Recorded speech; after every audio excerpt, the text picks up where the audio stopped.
it's the end of the week.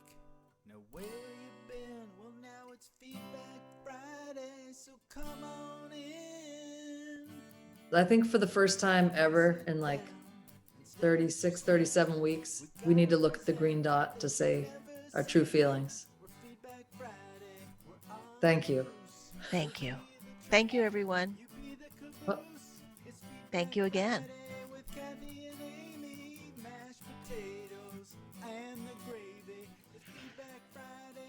Oh my God. You look like a whiskey commercial.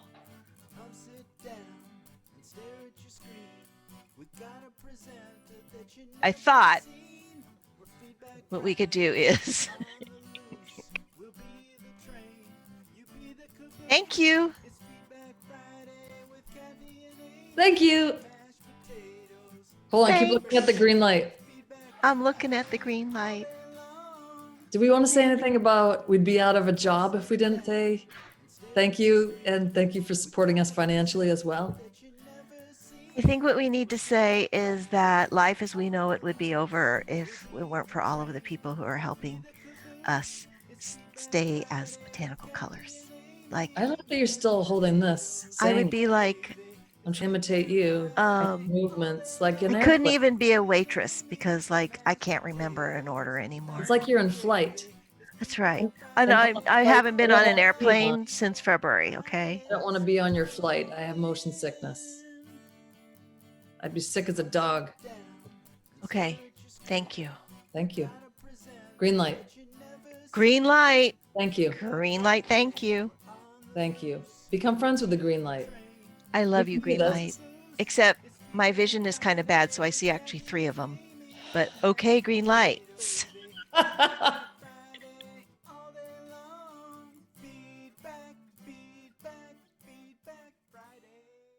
This is another piece that I did. This is actually a piece that was a gift to my husband. This is from the flowers from our engagement party. So I specifically chose flowers that I knew would die. So there's some eucalyptus in there and sebum and, oh gosh, I can't remember all the things. Roses, I think some goldenrod in there too. I painted, I think it's 35, 34 of the different Vivianite samples that I have.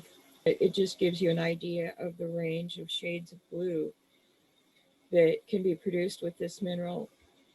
What I want to end this with is that in my work, it's been very important to be able to restore lost cultural knowledge. And I have this belief that when knowledge wants to come forward like this, that it's important for us to properly shepherd it into the present and to help bring it forward into the future. The second series that I started a bit later in the spring, storm season, so again, was really like May, June, July was when I was working on these. And, you know, there was this, I was living in New Mexico at the time, and New Mexico has pretty crazy storms and lightning. And, you know, I'm always sort of taking in information from the landscape.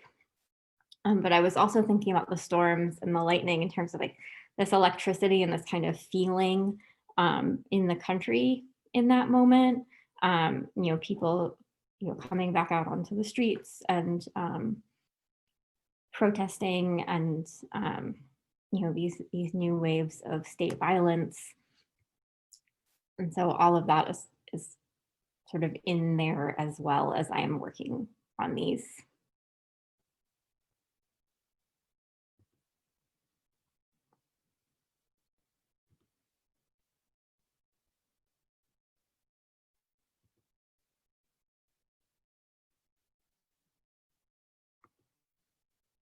Got mummy, which was a pigment made out of Egyptian mummies. Mostly the tarry material, bituminous material that was applied to the bandages was taken off, ground up, and then incorporated into a binding medium and used as a paint. And you can see 2 tubes of that. We've got dragon's blood, which it's not from dragons. It's a pigment from the rattan palm, and It's a sap, actually. It's the sap from the rattan palm. It's collected, dried. I don't know, I think we're at a moment where culturally we're thinking a lot about who we are, how have we gotten here, and revisiting those histories. And I think that there's rich possibilities in some of these historical textiles. And another way that I've taken this fading is into this larger project, Aino Keshiki Indigo Views, which was done in Japan in 2018. And this is, we invited folks who wanted to participate to live with a piece of indigo cloth for a couple of months. And they were sent in boxes, kind of like the fading boxes that I had done before. And they lived in people's spaces. And as they lived with people, the indigo faded out into those spaces and people's lives were captured in these cloths. And we brought them all back together for an installation in Tokushima.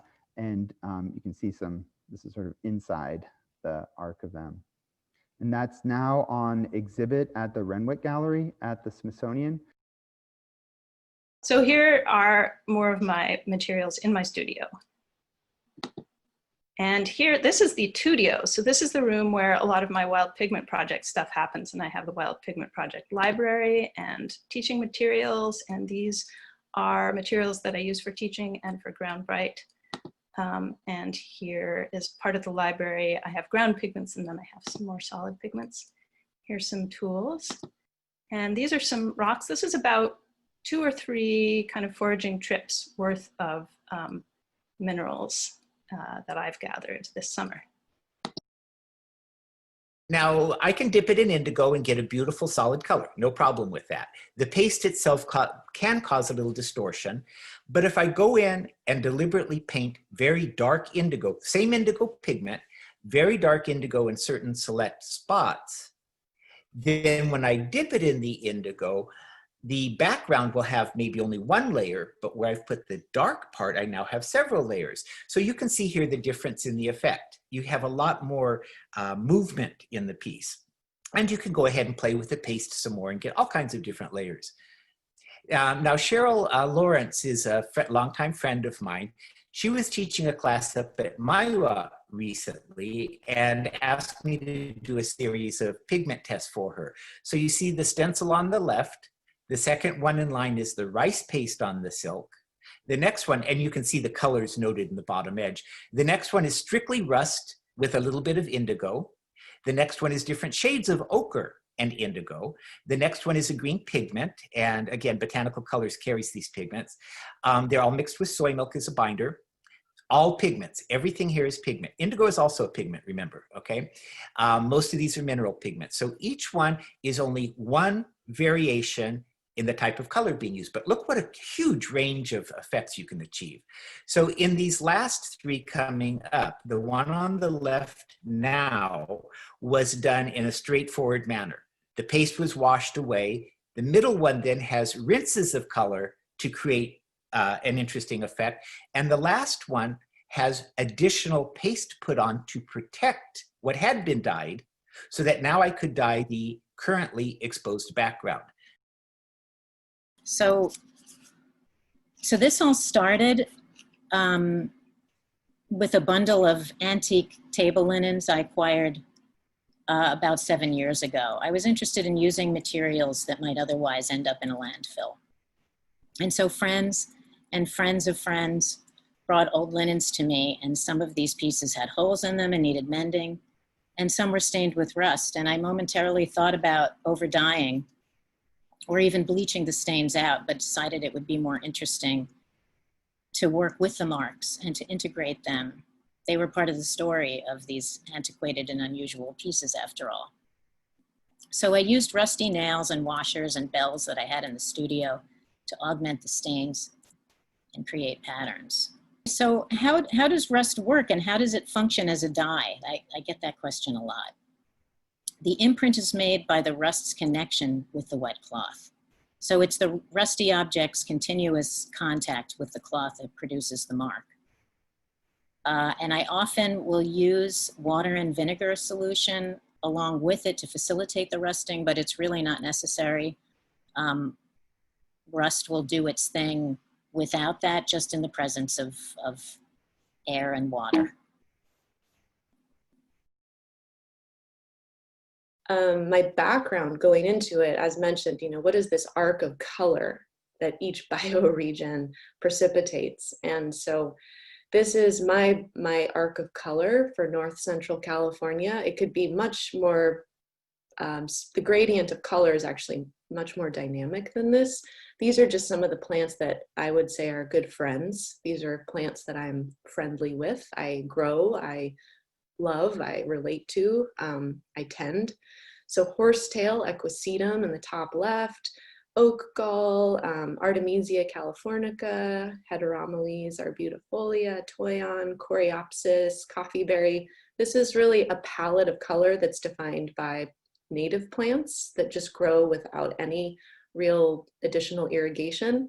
And then plants like coreopsis that I grow in a garden that I do add additional water to. So here's just, this is my driveway in Petaluma when I was living there.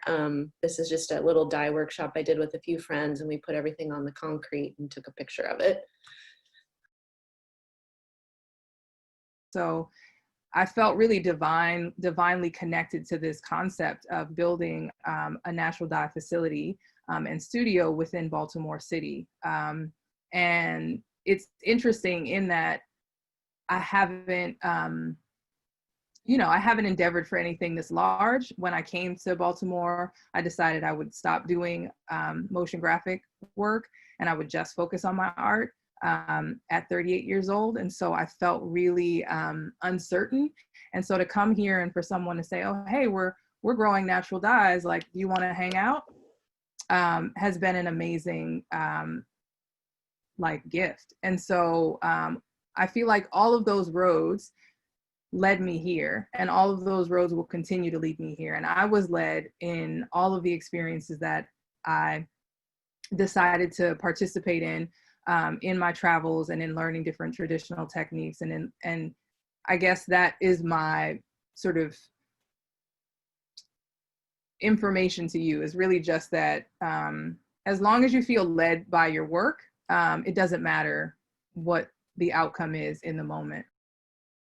So this is some of the cochineal that you see that it's already dehydrated and ready to be used.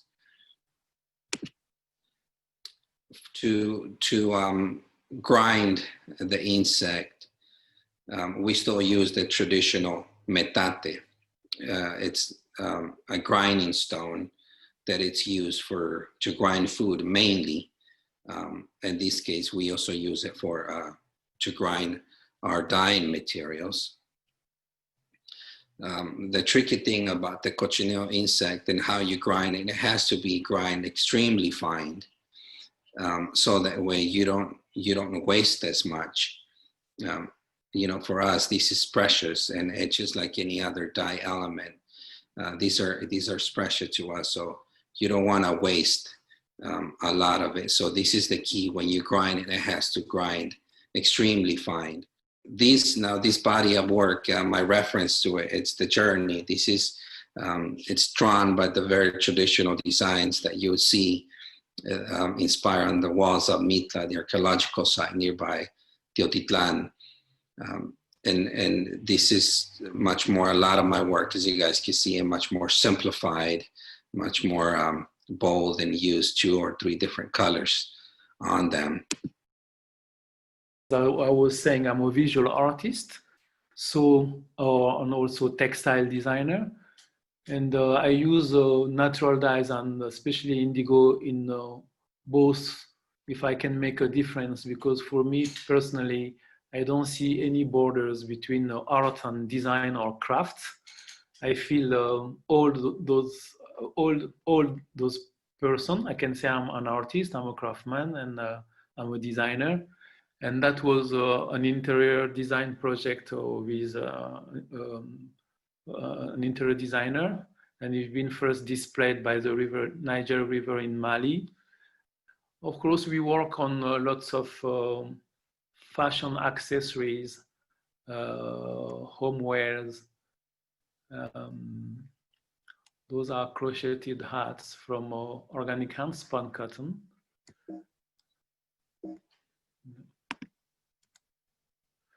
And here you can see this is some of the work I'm doing with the weavers from yarn dyed, and then we can get to many different designs by weaving a different shade of dyed indigo. So this is an installation titled Les Arbres Bleus, blue trees, kind of metaphor.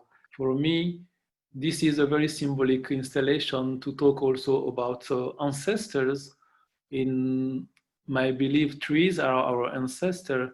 In any villages or any places, you will have always an amazing tree, and because they live very long, and we always say they are ancestor because they've been, how can I say, testimony of all the life of the village. They've seen happiness, they've seen sadness or war, they've seen disease, and always all those important decisions are always taken under the shade of big trees.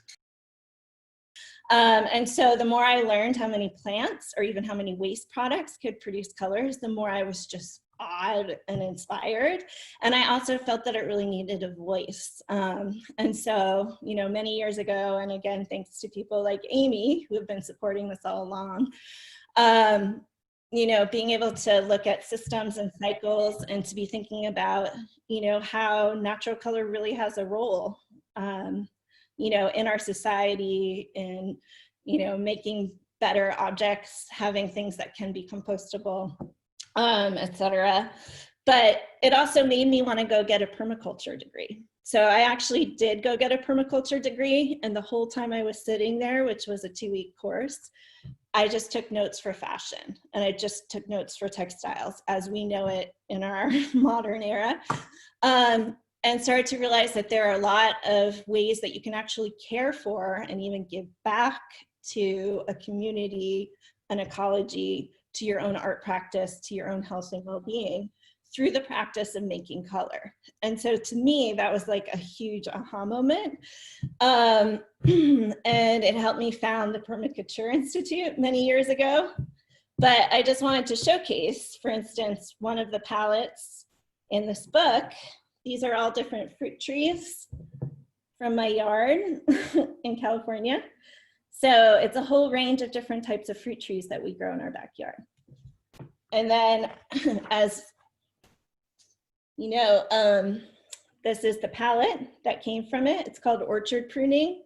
So there in fact are aspects, especially with natural dyeing or with fibers, where you can participate in the environment and you can actually provide more benefit to the environment. So you're not even just sustaining a system, you're giving back to it.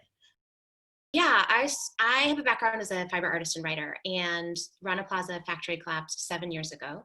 And I, 4 months later, so in August, started a project called Make Thrift Mend.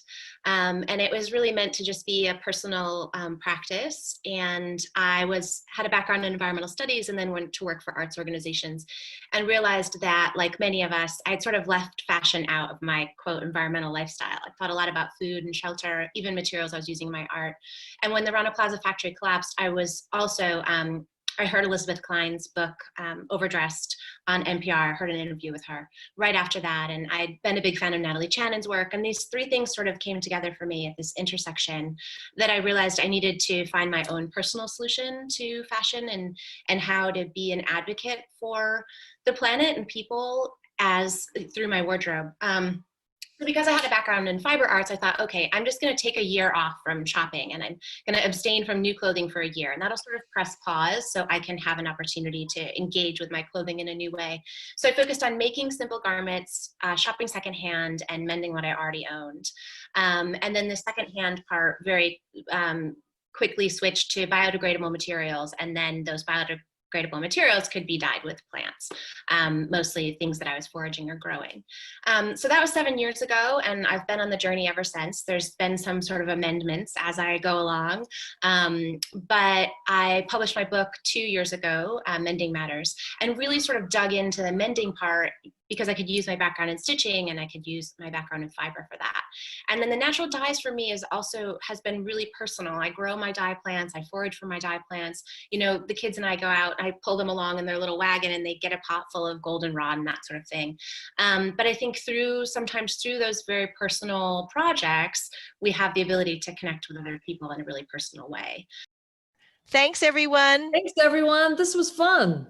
Thank you. 2020 was kind of wild, and 2021 is going to be even wilder. I don't even know what that means. Well, it's the end of the week. Now where you been? Well, now it's Feedback Friday, so come on in. Feedback, feedback, Feedback Friday.